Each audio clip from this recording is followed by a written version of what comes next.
बेटियों को हद से ज़्यादा छूट देने का अंजाम।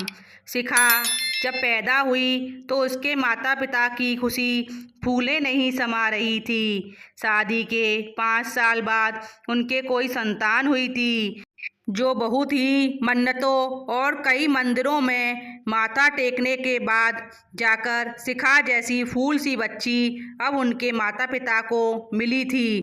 शिखा के माता पिता नहीं चाहते थे कि शिखा के बाद उनकी कोई और संतान हो, और वह शिखा को खूब प्यार करते थे। पिता शिखा की हर जिद को पूरा किया करते थे। बचपन में जब शिखा छोटी थी तो वह जो भी चीज़ें मांगती, पिता उसके लिए फौरन वह चीज़ ले आते और शिखा की जिद को पूरा करते। धीरे धीरे शिखा की जिद बढ़ने लगी, लेकिन माता पिता ने कभी इस बात पर ध्यान नहीं दिया और शिखा की सभी जिदों को पूरा करते रहे। शिखा को अपनी बात मनाने का तरीका भी अच्छे से आ चुका था। अगर उसकी कोई बात नहीं मानता तो वह रोने लगती, चिल्लाने लगती, ज़ोर ज़ोर से घर में चिल्लाने लगती, जिससे शिखा के माता पिता उसे मनाने के लिए उसकी पूरी जिद हमेशा पूरी करते। जैसे जैसे समय बीतने लगा और शिखा जैसे जैसे बड़ी होने लगी, शिखा की जिद भी वैसे ही और बड़ी बड़ी होने लगी। अब वो चॉकलेट और कपड़ों के लिए जिद नहीं करती थी, बल्कि दोस्तों के साथ बाहर जाने की जिद करना, रात को देर रात तक घर नहीं आना, जो उसकी आदत बन चुकी थी। शिखा की माँ को शिखा की यह आदत बिल्कुल पसंद नहीं थी, लेकिन पिता ने अपनी बेटी शिखा को इतना सर पर चढ़ा रखा था, जिस वजह से शिखा की माँ को अब शिखा की चिंता होने लग गई थी। किसी का अगर इसी तरह देर रात तक रोज घर आएगी तो ना जाने उसके साथ कुछ भी हो सकता है। इतनी रात देर तक बाहर रहना शिखा के लिए अच्छा नहीं है। वह नहीं चाहती थी कि वह शिखा के पिता की वजह से उसकी बेटी शिखा बुरी संगत और गलत रास्तों पर चली जाए, जिस वजह से शिखा की माँ चाहती थी कि अब शिखा की जल्द से जल्द शादी कर दी जाए। शिखा की माँ ने शिखा के पिता से शिखा की शादी के बारे में बात छेड़ी और कहा कि किसी का अब बड़ी हो चुकी है और शादी लायक भी हो चुकी है, तो एक अच्छा परिवार ढूंढकर शिखा की शादी हमें कर देनी चाहिए। शिखा अब शादी लायक हो चुकी है और उसकी उम्र भी शादी लायक हो चुकी है। हमारी भी अब उम्र हो रही है, ना जाने कब हम शिखा को छोड़कर चले जाएंगे। मुझे शिखा की चिंता हो रही है, जिस वजह से अगर वह शादी कर लेती है तो यह चिंता हमारी दूर हो जाएगी। शिखा के पिता ने शिखा की माँ की बातों को समझा और समझने के बाद एक बड़े परिवार के अंदर शिखा की शादी कराने का फैसला किया। शिखा क्योंकि अपनी मर्जी की मालिक थी, वह अपनी मर्जी के बिना कोई काम नहीं करती थी, जिस वजह से वह शादी करने के लिए तैयार नहीं थी। लेकिन शिखा के पिता ने उसे आश्वासन दिया कि वह सिर्फ शादी कर ले, जो लड़का होगा वह उसे घर जमाई बना लेंगे, ताकि तुम हमेशा इसी घर में रहोगी और हमेशा हमारे पास ही रहोगी। शिखा अपने पिता की इस बात को मानकर शादी तो कर ली, लेकिन लड़का जो था अब वो शिखा के घर में ही रहने लग गया था, वो भी घर जमाई बनकर, क्योंकि शिखा के पिता ने लड़के के परिवार वालों को बहुत सारे पैसे और दहेज दिया था, यह कहकर कि उनका जो लड़का है वो हमारे घर में घर जमाई बनकर रहेगा।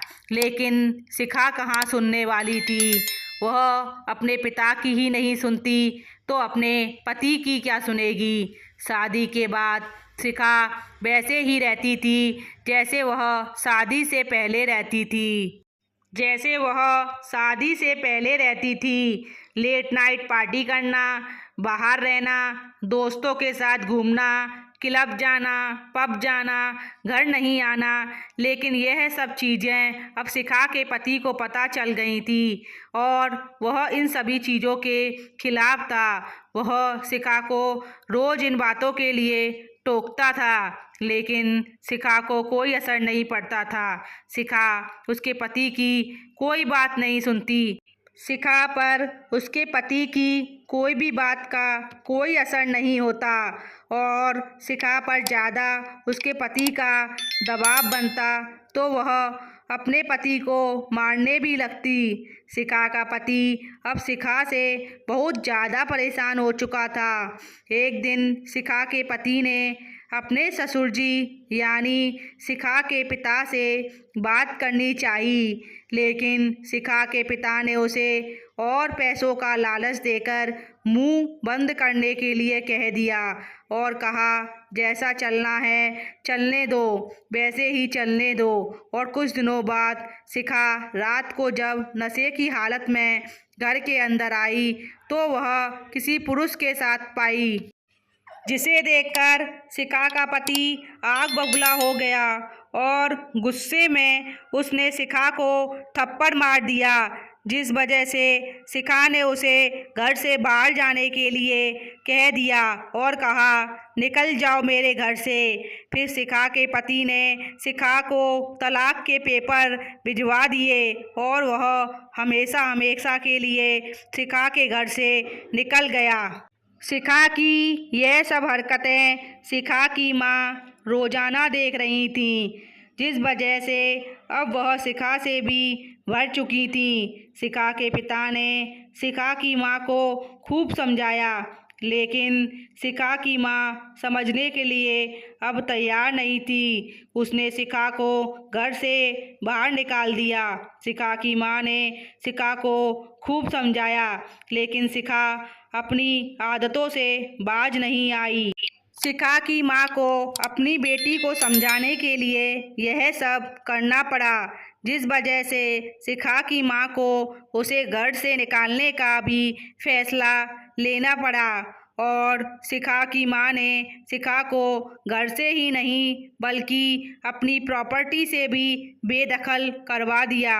अब शिखा सड़क पर आ चुकी थी और दर दर की ठोकरें खा रही थी। वह सड़क पर भटक रही थी। कई दिनों तक तो शिखा सड़क ही के किनारे सो रही थी और कितने दिन तक ही ना जाने भूख के मारे वह बिलख बिलख कर रह रही थी। उसे अब धीरे धीरे समझ में आ रहा था कि जो उसने किया था वह सब बहुत गलत था, लेकिन अब वो करती भी तो क्या करती। अब शिखा के पास कोई चारा नहीं था। वह कहाँ जाती, क्योंकि माँ ने उसे घर से बाहर निकाल दिया था और उसका पति तो उसे पहले ही तलाक देकर छोड़कर चला गया था। अब उसके पास भीख मांगने के अलावा कोई रास्ता नहीं था। अब वह हर सुबह जागकर घर घर जाती और भीख मांगती और अपने पेट का गुजारा करने की कोशिश करने लगी। जिस घर पर वह जाती भीख मांगने को तो उसे वहाँ के लोग बुरी नज़र से देखा करते और अपने घर के अंदर बुलाने की कोशिश करते, लेकिन शिखा वहाँ से कैसे भी कर कर भाग जाती। कुछ महीनों बाद शिखा एक गेट के बाहर दरवाज़ा खटखटा रही थी तो अंदर से एक महिला आई और उसने शिखा को भगाने के लिए कहा कि भाग जाओ यहाँ से, मैं तुम्हें कुछ नहीं दूंगी, आगे जाओ। जितने में ही घर के अंदर से आवाज़ आई और वह महिला घर के अंदर चली गई। वह घर उसी आदमी का था जो शिखा का पति था। उसने अपनी पत्नी को समझाया। उसने दूसरी शादी कर ली थी, जिस वजह से उसने अपनी पत्नी को समझाया कि इस लड़की को पूरी तरह सेवा करनी चाहिए तुम्हें। उसके पति ने कहा उस लड़की को अंदर बुलाओ और बात करो और वह जब तक यहाँ रहना चाहती है उसके यहाँ रहने का इंतज़ाम करो और खाने पीने का भी इंतज़ाम करो। उस महिला ने शिखा को अपने घर के अंदर बुलाया और उसके लिए खाने पीने का सारा इंतज़ाम किया और उसे अच्छे से उसकी देखभाल भी की। जब शिखा को यह पता चला कि यह घर किसी का नहीं बल्कि उसके पति का है और उसने दूसरी शादी कर ली है और जो यह महिला है उसके पति की दूसरी पत्नी है, शिखा अपने किए हुए बर्ताव की वजह से बहुत शर्मिंदा हुई, जिस वजह से उसने अपने वहीं प्राण त्याग दिए। तो दोस्तों, आज की कहानी आपको कैसी लगी? पसंद आई तो चैनल को लाइक, सब्सक्राइब और शेयर ज़रूर करें। धन्यवाद।